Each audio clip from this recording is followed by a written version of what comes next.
see. Yeah. All right.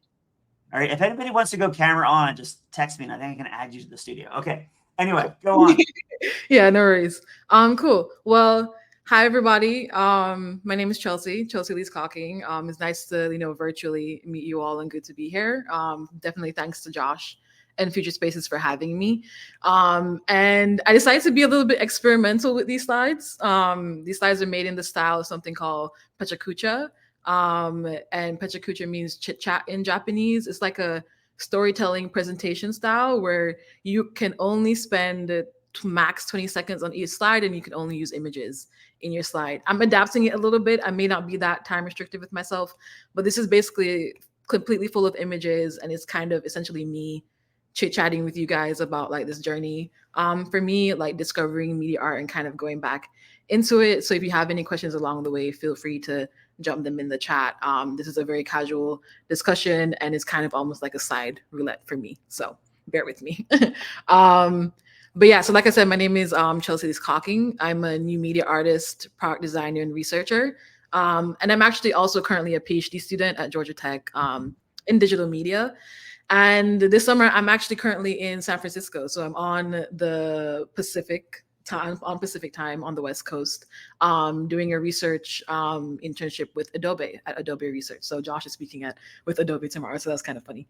And yeah, so this is really about how did I even get here? What is kind of my journey into this, how to find these fields of UX design, creative coding, media art, and really how finding these things kind of really led me on a personal journey back to myself, in a way. So I was born and raised in Kingston, Jamaica. This is a really nice, beautiful sunset picture. I think sunrise or sunset picture of Kingston. And I always wanted to be an artist. This is baby me, baby Chelsi.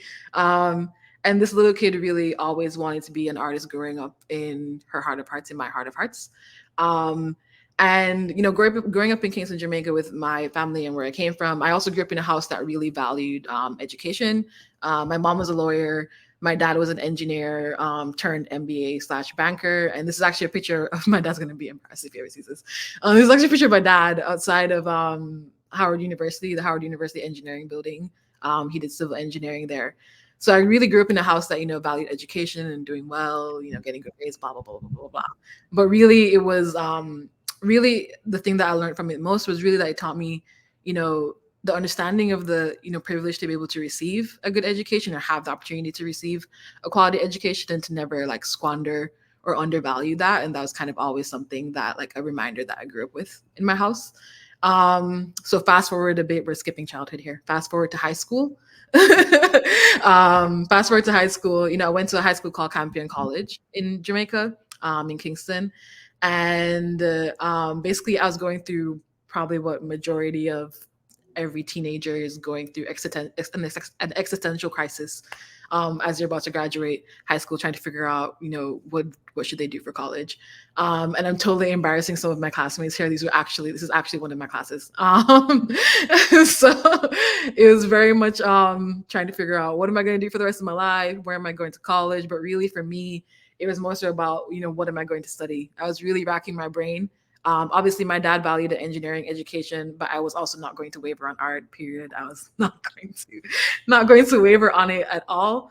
But at the same time, if I was being honest with myself, I did like the challenge of the sciences. So I also kind of knew I didn't want to go into a traditional art school because I just felt like it would be too relaxing for me. Like art was really where I relaxed a lot, and I don't know. At that time, I just didn't think that an art school was feasible for me. Maybe in hindsight, that's wrong. By the time, that's where I was at. But luckily for me, I have an older brother. There he is. He's also going to be embarrassed by this if he ever sees this. But he is 4 years older than me, and he went to the University of Pennsylvania, where he was studying computer science at the time. And he very kindly, or rather more so forced by my dad, went to an advisor of a friend. So one of his friends was studying this major called digital media design engineering at Penn. And when he heard this and she was describing it to him, he was like, "Oh, this kind of sounds like what my sister is probably looking for. Like this sounds like Chelsea."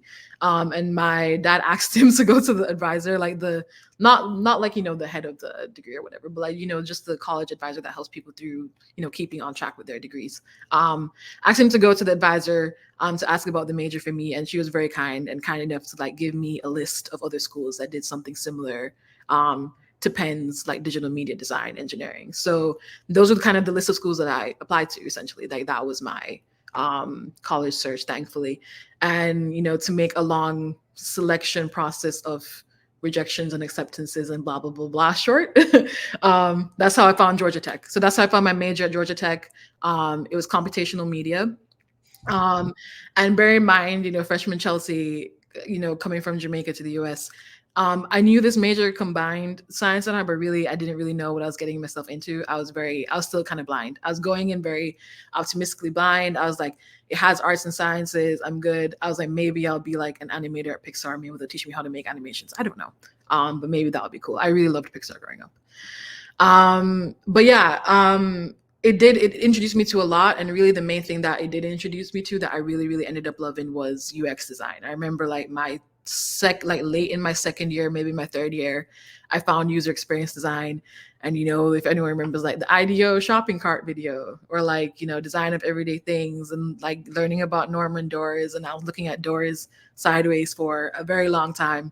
But this was really it really showed me something that I really loved and really where I wanted to be, like this idea that you can like design for software or like be in a way sort of creative in design with software was not something I knew could have been a thing, and it introduced me to that.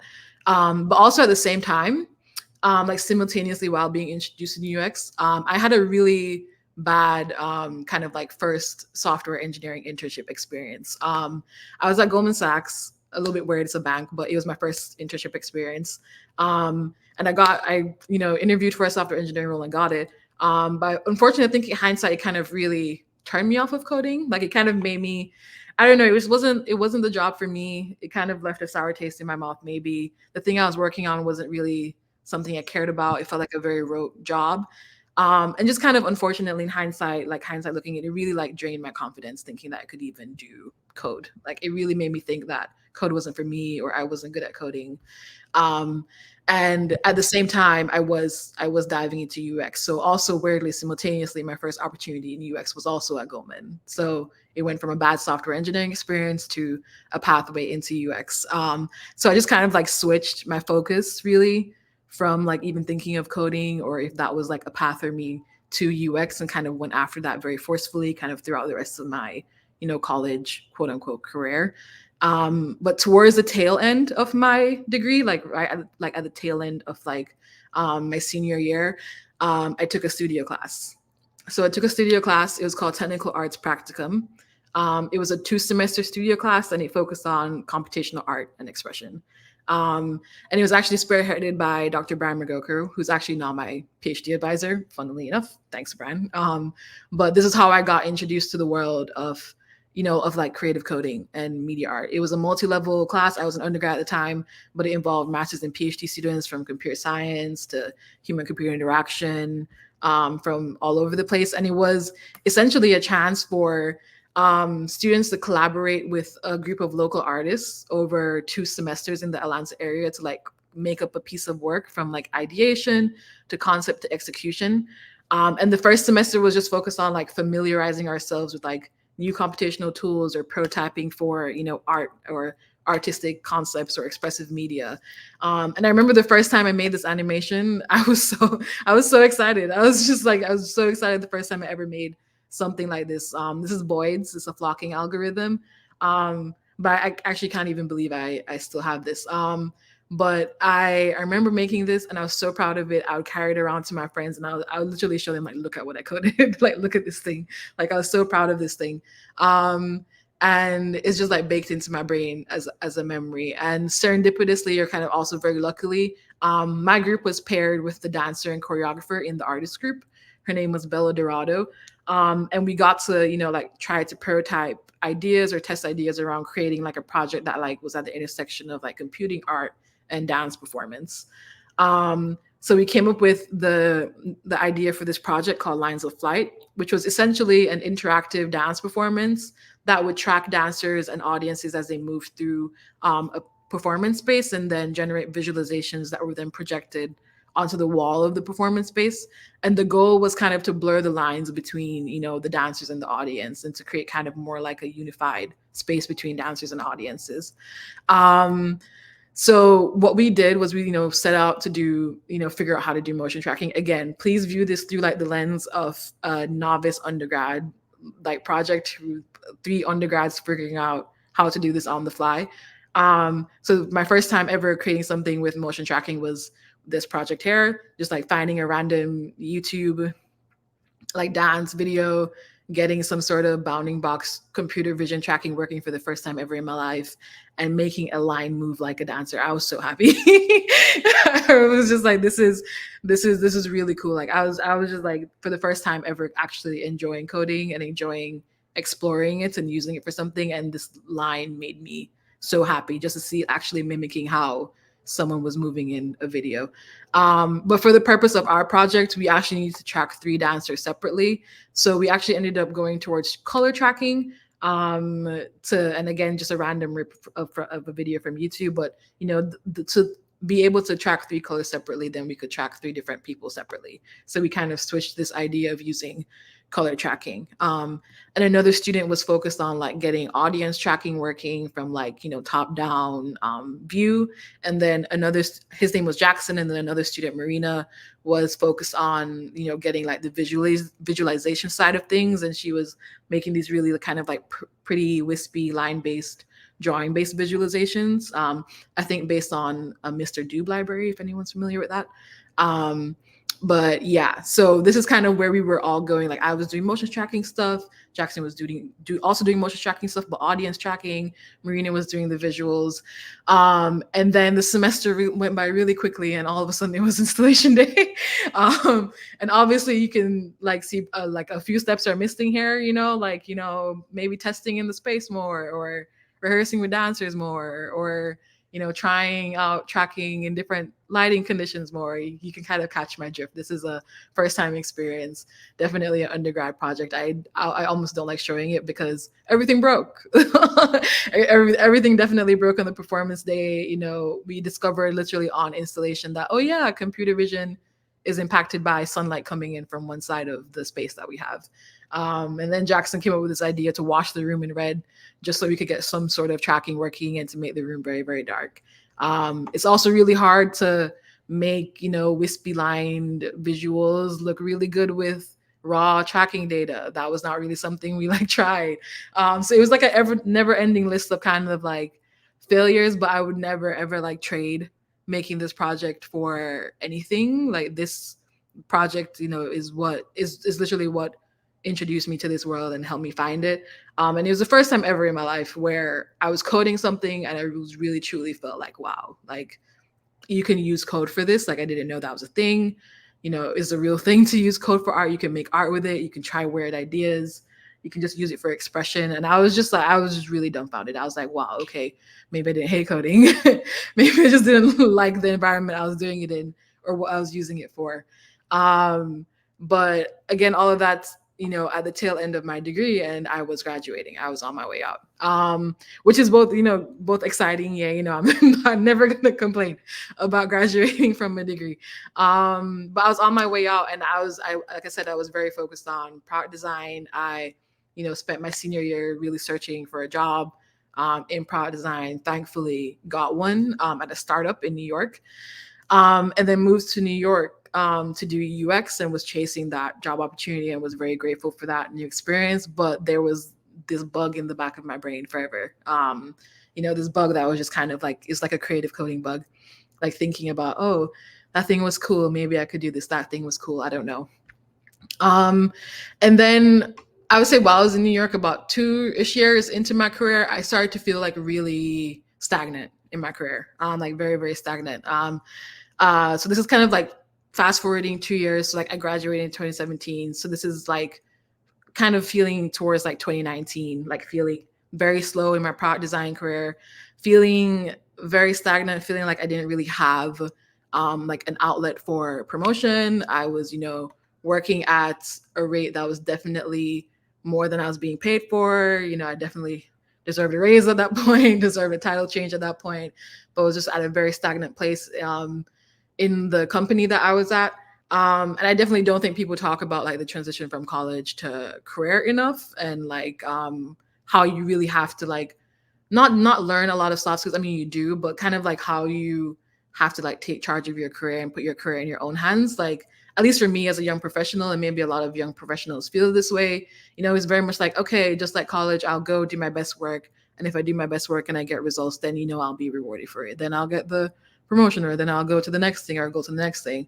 But sometimes it's just not like that. And sometimes it's things that are out of your control. Sometimes it's the company that you're at, and the strain or constraints they have on themselves as a company. Sometimes it's just not the right environment for you. Sometimes people, unfortunately, just don't see what you deserve, et cetera, et cetera, et cetera.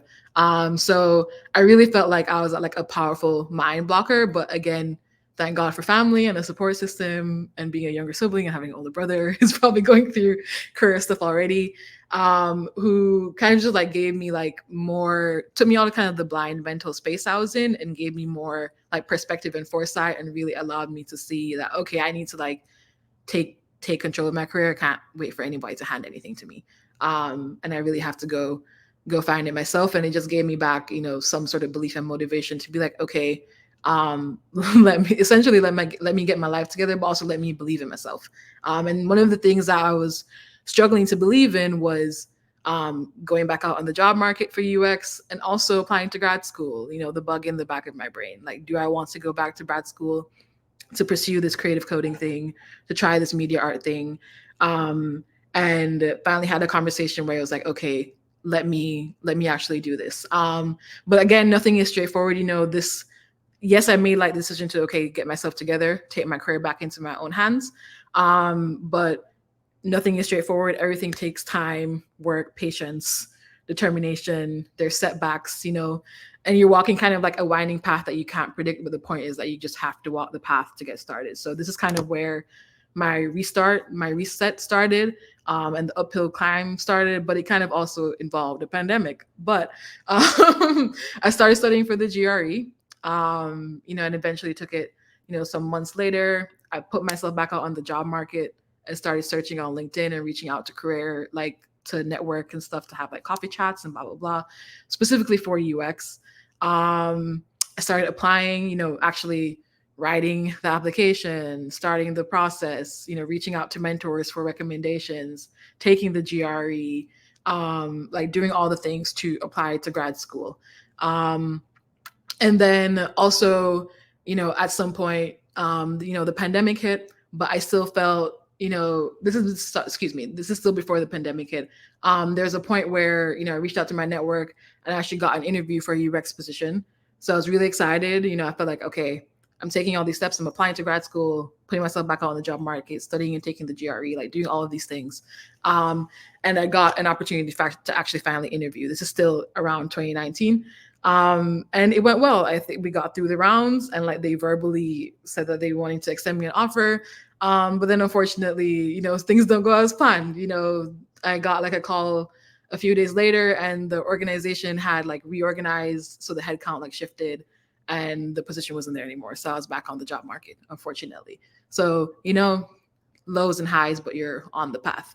Also, my first round of like applying to grad school didn't really work out. I didn't really get into the schools or programs that I really wanted to go to. So that wasn't really an option at that point. But then months later, so this is kind of summertime, all of this is happening. All the way in the fall, the offer came back. So they called me back and they were like, hey, we have position and headcount now to hire you.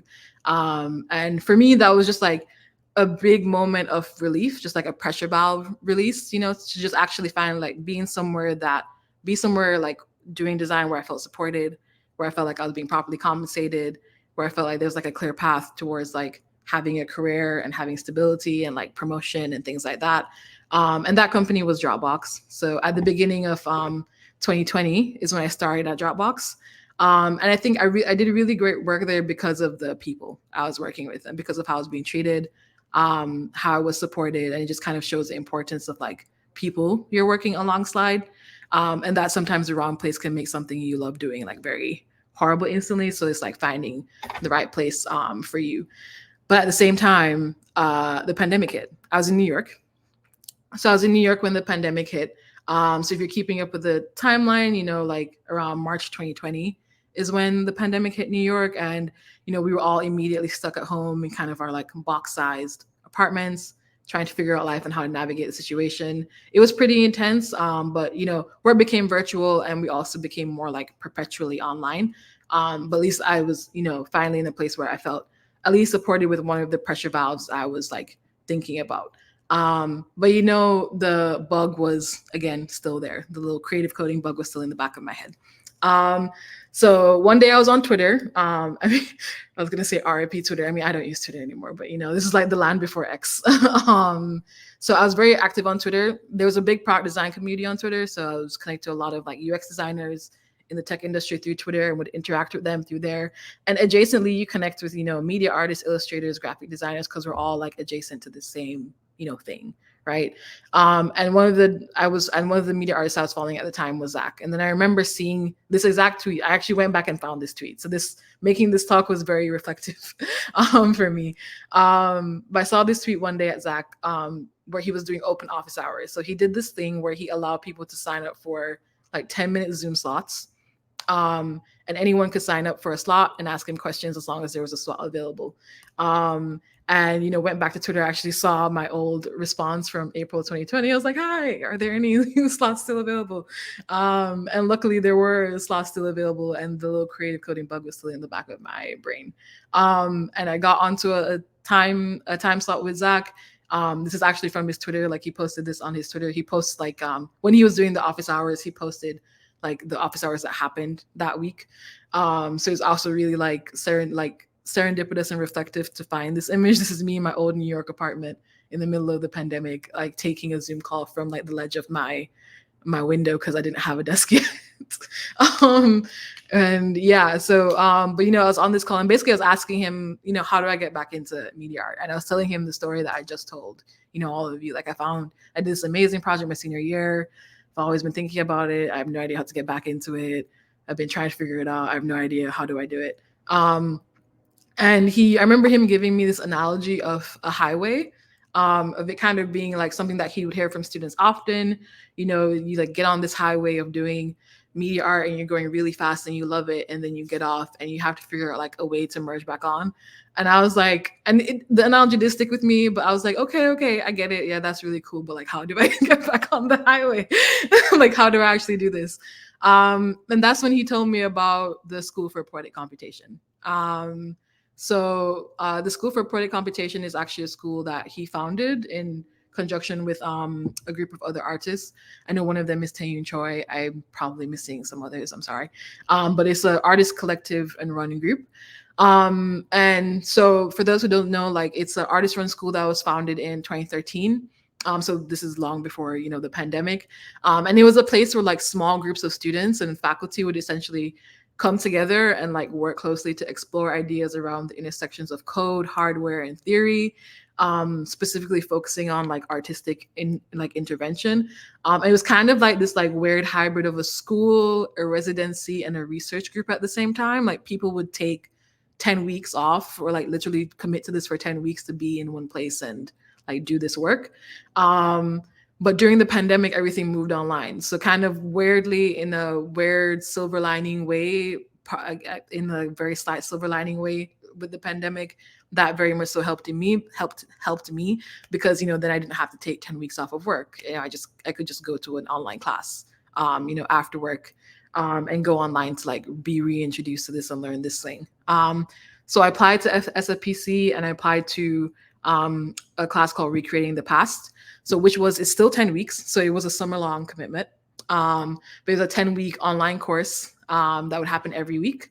And it was taught by Zach, and essentially a class where you'd be studying computational art from past decades. So you look at past artists, you know, from previous decades, and basically recreate their work using like modern day like computing techniques.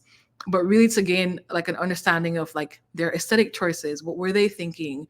What may have they been thinking when they were creating this art? And then also like getting your technical like knowledge back. And honestly, I gained so much from this course. Like, but most importantly, I think I gained like reconfirmation that, you know, the bug was real. Like the bug was real, and this is definitely for me, and this is definitely something that I want to do. I even made like a thread on Twitter that I like did to hold myself accountable, where I was like posting the things that I made throughout the class, which is another like very cool trip down memory lane to see this thread. And you know, I learned about like Vera Molnar. So the artist's work is on the left and my recreation is on the right. So I learned about, you know, generative artists like Vera Molnar, who actually recently passed away at almost, I think, either 99 or 100 years old. And like seeing her work for the first time, and seeing her practice for the first time and recreating some of her work. I learned about Muriel Cooper, who was a designer and graphic designer at MIT and very famously made the MIT press logo. But also recreating her work. And again, recreating all of this work through code. So like doing this in open frameworks and C++, and just examining, okay, what did they do to create this, or how would I think that they create this? How would I think to make this? You know, I got introduced to image processing and like video processing, and I did weird image averages and learned etc. And I think it also confirmed for me that, you know, after again being in product design in UX design, I wasn't coding. I hadn't been coding since I graduated. So it was also kind of like being thrown back into code kind of at this level to do these things in C++, a language that I wasn't familiar with. I was more familiar with Java and processing from that class that I took. And so to be thrown back into C++ and open frameworks, but get it going and not feel like, you know, ill confident or like behind or anything like that, feeling like I could do it, feeling like I could get up to speed, and that I really actually like doing this. So I feel like I also gained confidence in myself and gained confidence back in like my coding ability and also desire to even code. So I think that was another big takeaway from this class. And I really do personally recommend SFPC. The artists that founded it don't lead it anymore, but it's still an amazing school and amazing community, and it's still running. And they offer classes on Zoom, and also I think a few in person, but mostly on Zoom. And their new website is sfpc.study, which is this site here. And they offer scholarships for people who can't afford to front the cost of the class. You know, at the time I was at Dropbox, and we had a great perk, like education perk, and I used it to take the class. So it can be pricey, but they have scholarships and they're a very welcoming community. So I definitely recommend it. But again, it was just reconfirmation for the bug in the back of my brain and kind of reactivating me to move forward with, okay, this is something I really want to get into. So I decided to give grad school another try. I decided to apply to Future Sketches because I had found out that towards the end of the summer in that class, I found out that Future Sketches was accepting students for the first time. So Future Sketches is a lab at the Media Lab that specifically studies creative coding and like using code as a medium for art and design. And I was very specific with my application. I wrote my application very specifically for Future Sketches. You know, when you're applying to the Media Lab, you can apply to, I believe, 3 groups, you know, if you so choose.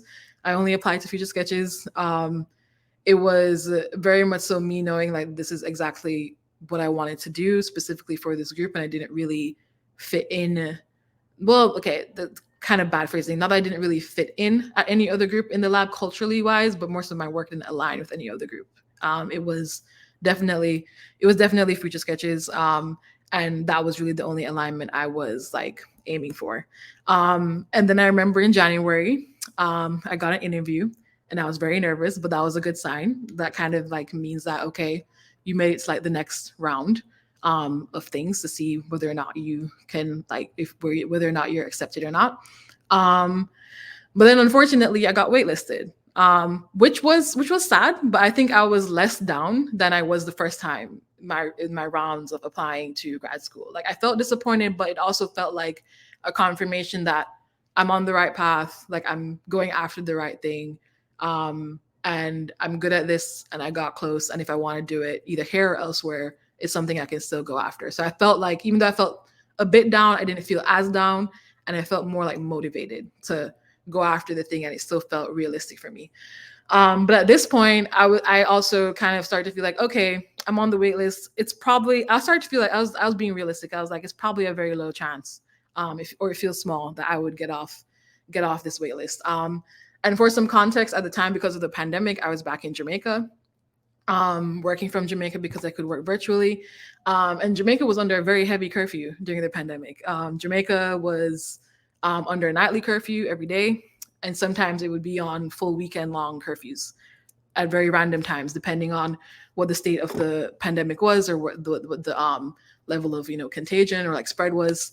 So sometimes the Prime Minister announced that we're going to go into curfew for a weekend, and people will honestly take advantage of that, because you have to, if you're under curfew, you have to shelter in place for the entire time. You can't leave your house unless you're an essential worker.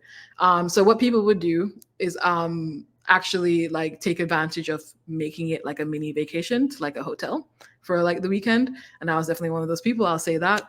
But also, the tourism industry was definitely suffering during the pandemic in Jamaica. So it was actually kind of like incentivized by some hotels to have locals come and visit at a cheaper rate.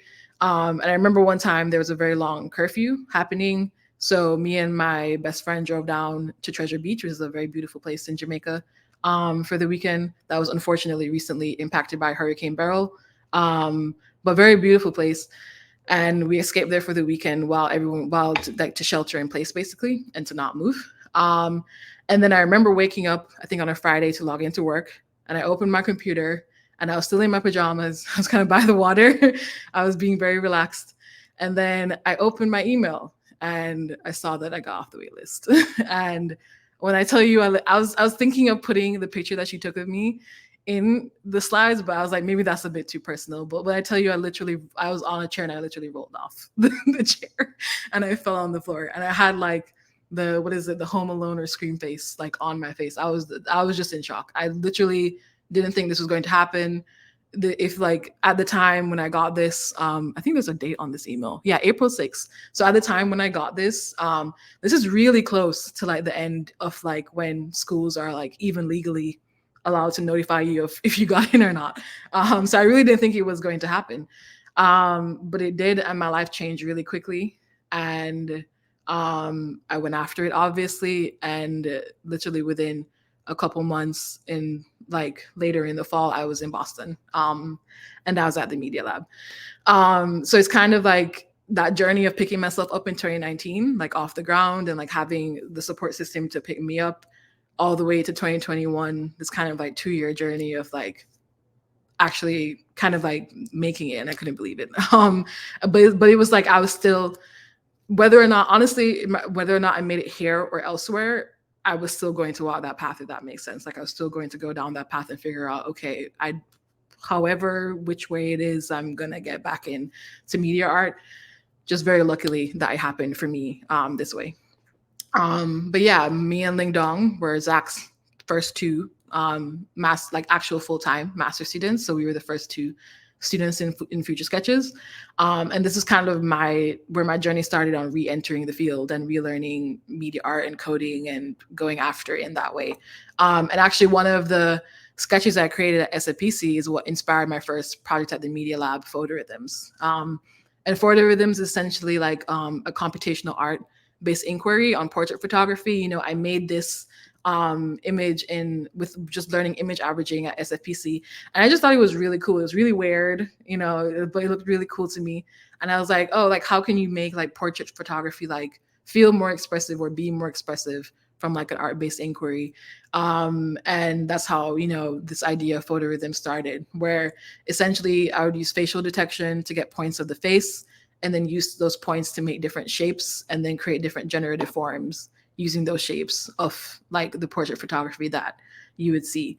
And it was just a question of asking, how else can I make images expressive, and can computational means assist that? And this was my first foray back into media art, into coding every day, full time, into being back into it. And then I also got to create this project with the rest of Future Sketches called Finger Talk. This was like Future Sketches' first ever like collaborative group project. And it was just a small experimental project. We like to work in these things called like computational sketches, which are just like small, just try to make a small sketch, like a small thing, make a small thing, make a small thing, make a small thing. And we had found Apple's Core ML, which could give you the hand position of things. So we could get your pinch. And then we decided to challenge each other. Okay, we have this little pinch interaction. What fun things can we make with it? And we all went off into our corners and made, fun interactions with that pinch. And it's very much up my alley that I wrote, in my application and my essay of, I want to explore like, body-based interactions and what else can you do with computing through the body that isn't just like a keyboard or a mouse. So this was also a very fun experience. And I'm not going to, like dive into like my whole first year at the Media Lab. I feel like that would be way too much for the sake of time. But there's like a phrase at MIT called drinking from a fire hose, because that's what it feels like. Like your first year at MIT feels like you're just drinking from a fire hose. There's just so much that you can learn, so much that you could possibly take, so many classes you could possibly take. There's just so much happening at one time. Walking into a space and being responsible for not only classes in your classroom, but also being a researcher, like basically like a full-time researcher and doing your research. Walking into a space where there's so much happening, where you're exposed to so many different workshops, disciplines. And this is MIT in general. And I think maybe the Media Lab is a bit unique because it has all these different disciplines in it. But you can get overwhelmed and you can get lost in it, but in like a good way. And it's just like, it's this like task of finding your footing while you're getting lost, but like, not falling over. So it like feels like you're like drinking from a fire hose. And it's a very whirlwind first experience, but it's kind of like a whirlwind of like learning a lot and like being immersed in a lot. But then thesis year was coming up, my second year, and the group was also expanding. We got new master students. Dexter and Vera also arrived into the group. But then it was, me and Ling Dong's job to think of, okay, what are we going to do for a thesis? And again, the bug from the beginning where this all started, I very much so knew what I wanted to do. I didn't know the exact project, but I knew the direction. I knew that I wanted to create purpose-built tools for artists. I knew I wanted to develop embodied interactions and see, what other body motions or gestures or physical interactions can you bring into computing with your bodily motion? How can that tie into performance or performance environments or interactive environments? So I always had a direction from that bug that I got. So even though I didn't have an exact project, I had a direction. And I got the opportunity to go to this very quick residency called the Creative Coding Lab over the summer. It was a 5-day kind of like lab. And it's put on by Motion Bank. And at the time it was put on in conjunction with Awi and Esteban Studio at Chatham University.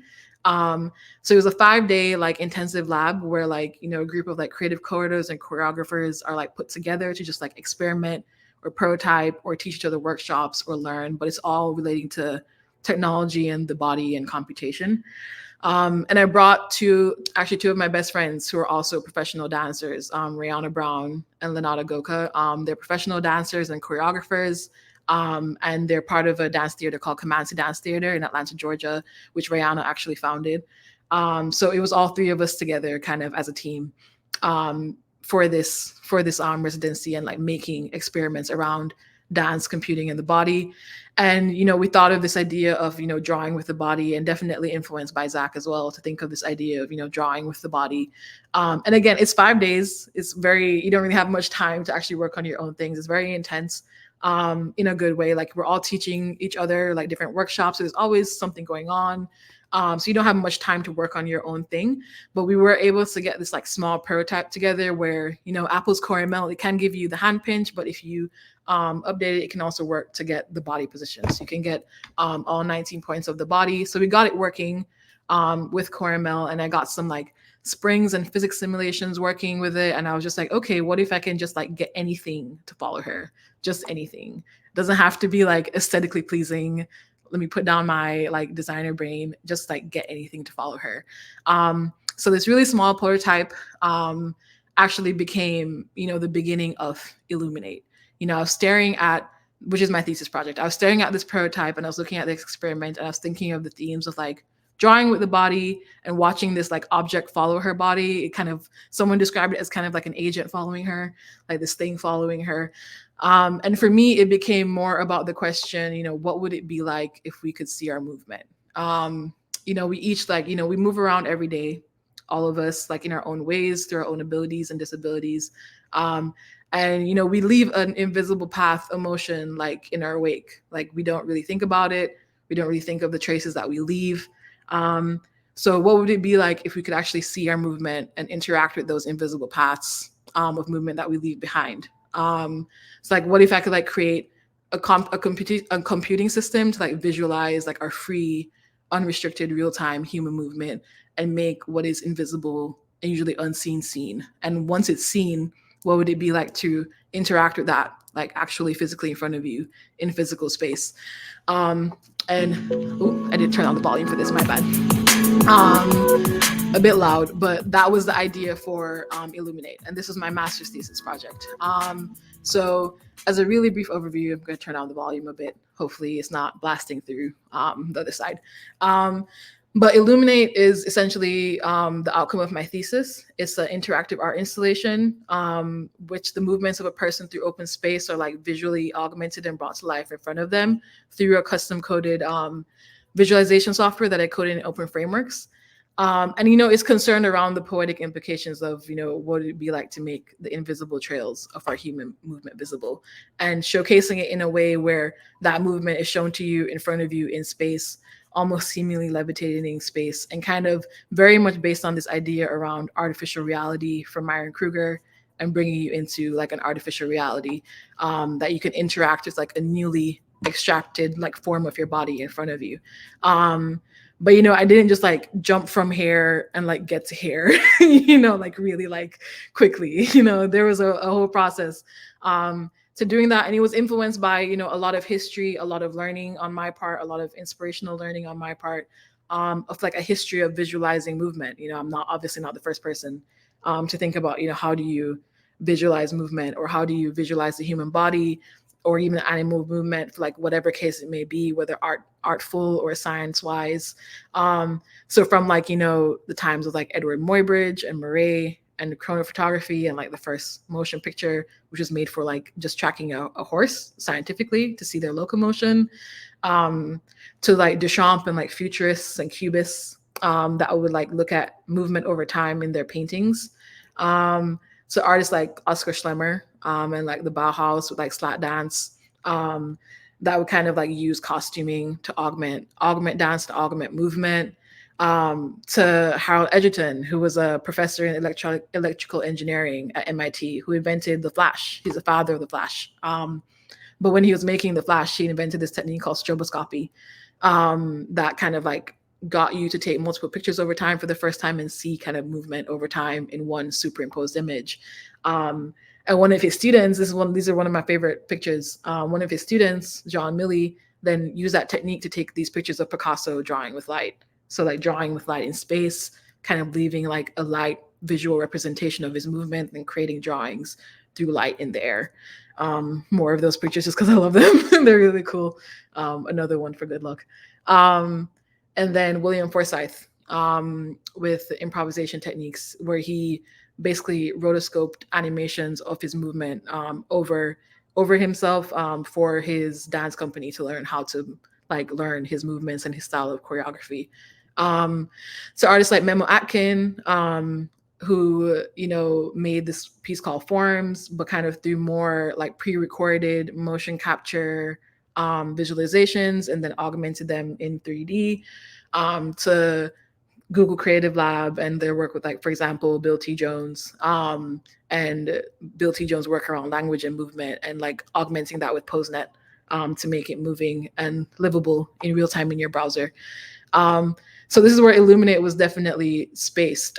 It was, taking this history, from like something that's static, like photography or painting, to something that's dynamic, like, a pre-recorded video that you then animate, or a live webcam browser application that you then can mimic your movement with in real time, and kind of shifting upwards to this like live and real time aspect, where you could interact with things live in real time, but in front of you in space, kind of stepping into this kind of immersive world and augment your movement in front of you, and then figure out what it's like to interact with the paths of your movement that you see over time in front of you.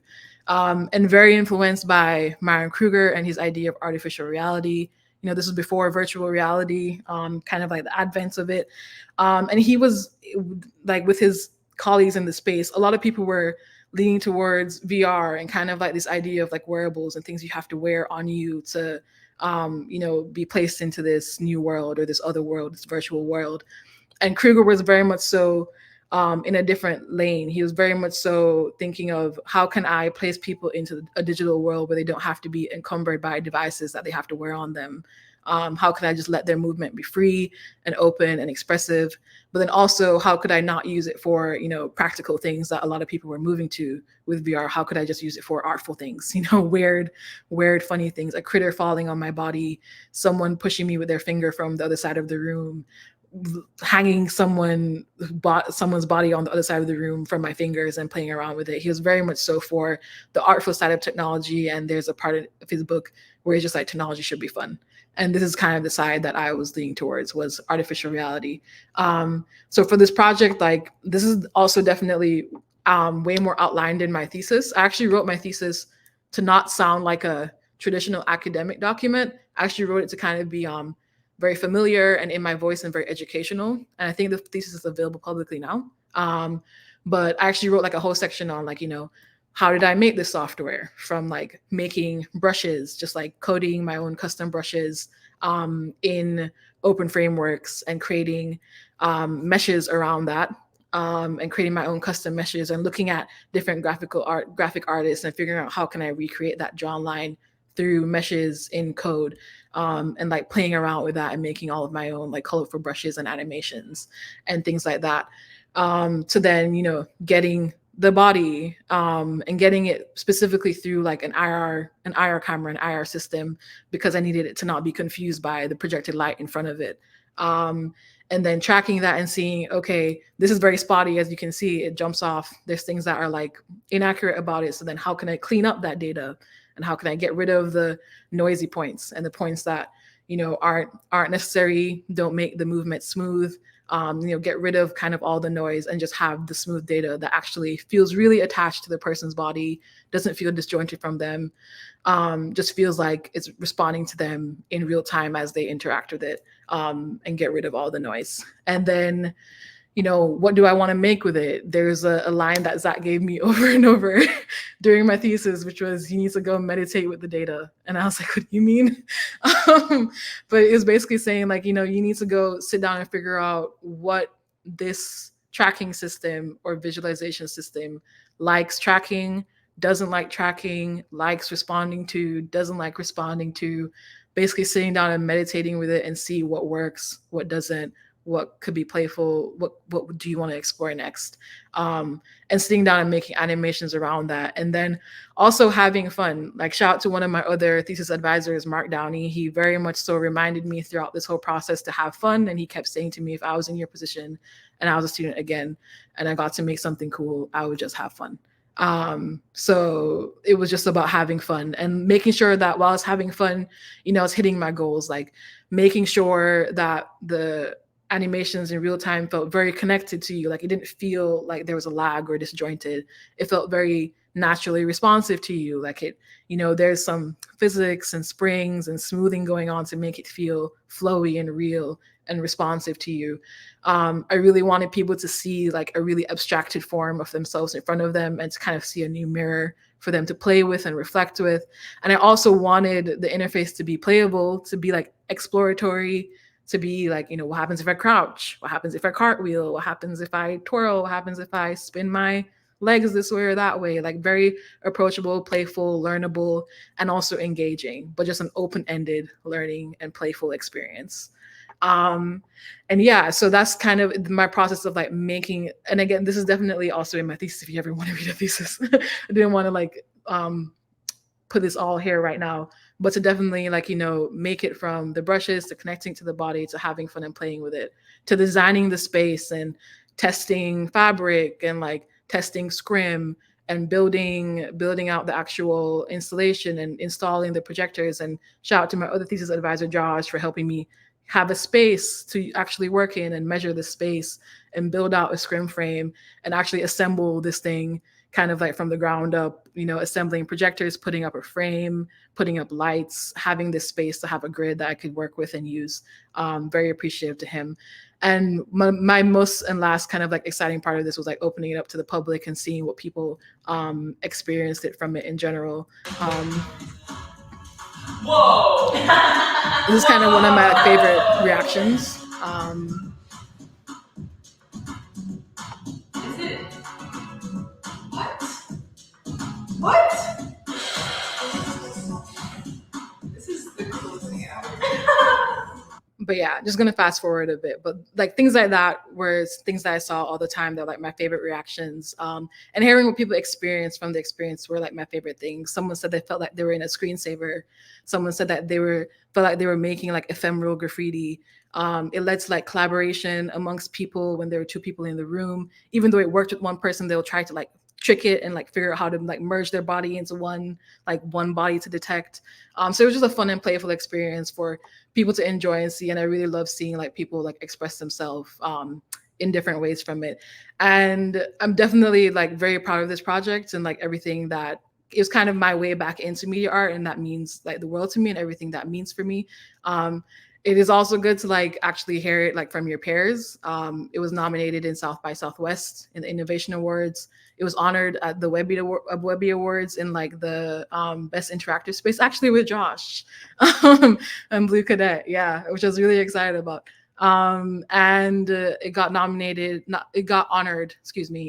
the Core77 Design Awards. But I think even aside from all of those nominations, and again, my thesis I think is online and should be available publicly. So if you want to check it out, I think all theses should be publicly available through the library. But I think aside from the awards, not to diminish them in any way, but aside from them, I think I'm just most proud of this journey that it took to get back here and the journey that it took to actually see this to fruition.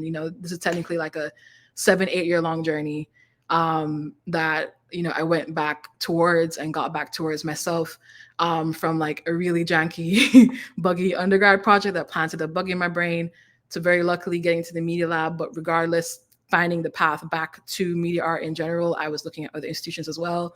I was going down every route that I could possibly take to making the project that I'm really proud of, and kind of the dream project that was that bug from 7 years ago.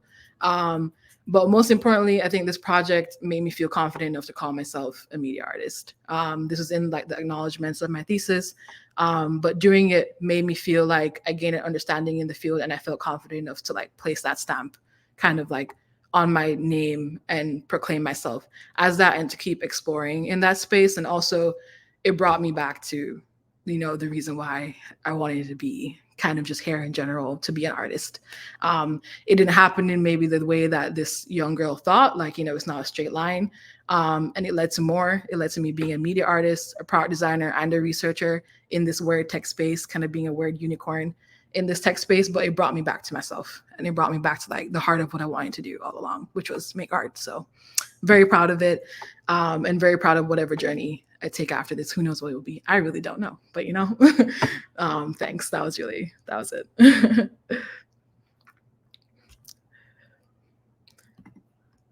Oh, you're muted, Josh. Sorry, this is so long. I wish there was more time for questions. My bad. Okay. Yeah, no, that was great.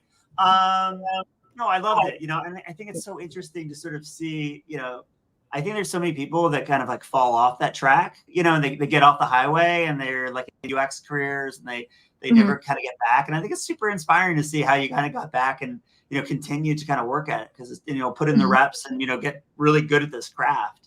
I'm still working at it, still figuring it out, but yeah.